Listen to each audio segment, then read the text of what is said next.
الشیطانirrajیم بسم اللہ الرحمن الرحیم بدیع السماواتی وہ پیدا کرنے والا ہے آسمانوں کا والارض اور زمین کا انا یکون لہ ولد کہاں سے ہوگی اس کی اولاد ولم تکن لہ اور نہیں اس کے لیے صاحبہ اس کی بیوی وَخَلَقَ كُلَّ شَيْءٍ اور اس نے ہر چیز کو پیدا کیا وَهُوَ بِكُلِّ شَيْءٍ عَلِيمٌ اور اللہ ہر چیز کے بارے میں خوب جاننے والا ہے ذالکم اللہ یہ ہے تمہارا اللہ ربکم تمہارا رب ہے لا الہ الا ہو کوئی معبود نہیں مگر وہی خالق وہ پیدا کرنے والا ہے کل شیء ہر چیز کا فاعبدو تو اس اللہ کی عبادت کرو۔ دیکھیں پیچھے یہ جو ذکر کیا گیا ہے جو سبق آج ہم نے پڑھا اس کے اندر اللہ تعالیٰ نے بتایا کہ اللہ تعالیٰ کیسے جو ہے وہ فصل کا آغاز کیسے ہوتا ہے، اسی طرح یہ پھل جو ہے وہ کیسے پکتے ہیں، کیسے وہ فصل گائی جاتی ہے اور اس کے پکنے کو دیکھو، اس میں غور و فکر کرو کہ کرنے والی ذات کون سی ہے، کون یہ سارے کام کر رہا ہے۔ اللہ فرماتے ہیں یہ ہے تمہارا اللہ، کوئی اس طرح کر نہیں سکتا،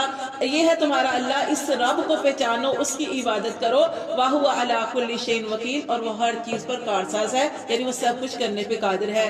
لَا تُدْرِكُهُ الْأَبْصَارُ نہیں پہنچتی اس تک آنکھیں، یعنی ہم اللہ کو نہیں دیکھ سکتے، اس تک آنکھیں نہیں پہنچتی۔ وَهُوَ يُدْرِكُ الْأَبْصَارَ اور وہ ہمیں دیکھتا ہے، اس کی آنکھیں ہمارا احاطہ کیے ہوئے ہیں۔ وَهُوَ اللَّطِيفُ الْخَبِيرُ وہ کتنا باریک بین اور باخبر ہے۔ سوچیں وہ اللہ ہمارے دل کے اندر جو چیز آ رہی ہوتی ہے، وہ چیز چل رہی ہوتی ہے، اللہ اس کو بھی جان لیتا ہے۔ اللہ کتنا باریک بین ہے اور اللہ کتنا باخبر ہے۔ کا تحقیق جاءکم تحقیق تمہارے پاس آئی بصائر دلیلیں آئی من ربکم تمہارے رب کی طرف سے۔ فمن ابصر پس جس نے ان دلیلوں کو دیکھا، فلنفسہ تو اس کا دیکھنا اسی کے نفس کو فائدہ دے گا۔ سمجھ آئی؟ یہ جیسے اللہ تعالیٰ پچھلی آیات میں بھی کہہ رہے تھے کہ غور و فکر کرو، یہ سب کچھ کون کر رہا ہے؟ اللہ تعالیٰ کر رہا ہے، تو پھر جس نے اس چیز کو سمجھ لیا گویا اس نے اپنا ہی فائدہ کیا۔ ومن عمی پس جو اندھا بنا رہا فعلیہا تو اس پر ہے اس کا اندھاپا، اللہ کو تو نقصان نہیں دے گا نا۔ اللہ فرماتے ہیں جس نے نہیں دیکھا، جو نہیں سمجھا، اس پر اس کا اندھاپا ہے۔ وما انا علیکم اور نہیں ہوں میں تم پر بھی حفیظ، کوئی نگہبان نہیں ہوں۔ یہ نبی صلی اللہ علیہ وسلم فرمانے کہ میں تمہارے اوپر کوئی حفاظت کرنے والا نہیں ہوں۔ وکذالک اور اسی طرح نصرف الآیات اللہ تعالیٰ فرماتے ہیں ہم پھیر پھیر کر کھول کھول کر بیان کرتے ہیں اپنی آیات والی یقول تاکہ وہ کہے، کون؟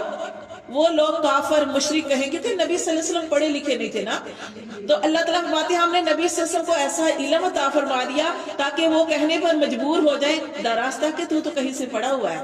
وَلِنُبَيِّنَهُ اور تاکہ ہم خوب خوب ظاہر کر دیں اس کے لیے لِقَوْمٍ يَعْلَمُونَ جاننے والے لوگوں کے لیے۔ اتَّبِعْ تو آپ صلی اللہ علیہ وسلم سے کہا جا رہا ہے کہ آپ پیروی کریں مَا أُوحِیَ جو وحی کی جاتی ہے الیک آپ کی طرف من ربک آپ کے رب کی طرف سے۔ لا الہ الا ہو نہیں ہے کوئی بھی معبود مگر وہی۔ وَأَعْرِضْ عَنِ الْمُشْرِكِينَ اور آپ نے اعراض کرنا ہے مشرکوں سے، یعنی آپ کی بات، آپ کا کام ہے سمجھانا، دعوت و تبلیغ کرنا۔ اگر وہ آپ کی بات نہیں سمجھ رہے تو آپ نے پریشان نہیں ہونا، لیکن دعوت دیتے جانا ہے۔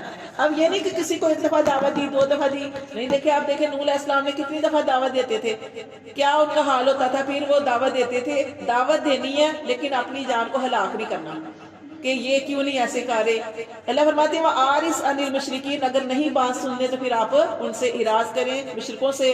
وَلَوْ شَاءَ اللَّهُ اگر اللہ چاہتا مَا أَشْرَكُوا تو وہ شریک ہی نہ ٹھہراتے۔ وَمَا جَعَلْنَاكَ اور نہیں ہم نے آپ صلی اللہ علیہ وسلم کو بنایا عَلَيْهِمْ ان پر حفیظا ان کی حفاظت کرنے والا نہیں بنایا۔ وَمَا أَنْتَ عَلَيْهِمْ بِوَكِيلٍ اور نہ ہی آپ کو ان کے لیے دروغہ بنایا۔ ٹھیک ہے، آپ کا کام وہی نا کہ آپ کا کام ہے بس ان کو دعوت و تبلیغ کرنا، سمجھانا۔ اگر وہ سمجھیں گے تو ان کا سمجھنا انہی کے لیے فائدہ مند ہے، اگر نہیں سمجھیں گے تو آپ اپنی جان کو ہلاک مت کریں۔ وَلَا تَسُبُّوا الَّذِينَ اور نہ ہی گالی دیں ان کو يَدْعُونَ جن کو وہ پکارتے ہیں مِن دُونِ اللَّهِ اللہ کے علاوہ، اللہ کے علاوہ ان کے جو جن کو بھی وہ پکار رہے ہیں ان کو گالی نہیں دینی۔ گالی کیوں نہیں دینی؟ اگر آپ ان کے بتوں کو برا بھلا کہو گے تو وہ آپ کے خدا کو کہیں گے، ایسے ہی ہے نا۔ کسی کے والدین کو آپ گالی دیں گے تو وہ بھی بدلے میں آپ کے والدین کو دیں گے نا۔ تو یہاں پہ اللہ نے فرمایا وَلَا تَسُبُّوا الَّذِينَ يَدْعُونَ اور نہ تم گالی دو ان کو يَدْعُونَ جن کی وہ عبادت کرتے ہیں مِن دُونِ اللَّهِ اللہ کے علاوہ۔ فَيَسُبُّوا اللَّهَ پھر وہ بھی بدلے میں کیا کریں گے؟ گالی دیں گے، عدوم دشمنی میں، بغیر علم بغیر جانے۔ ان کو تو اللہ کا پتہ ہی نہیں نا، تو وہ بغیر جانے اللہ کو بھی گالی دیں گے، نعوذ باللہ۔ کذالک اسی طرح زینا ہم نے مزین کیا لکل امت ہر امت کے لیے عملہم ان کے اعمال بھلے کر دکھائے، ثم پھر الی ربہم طرف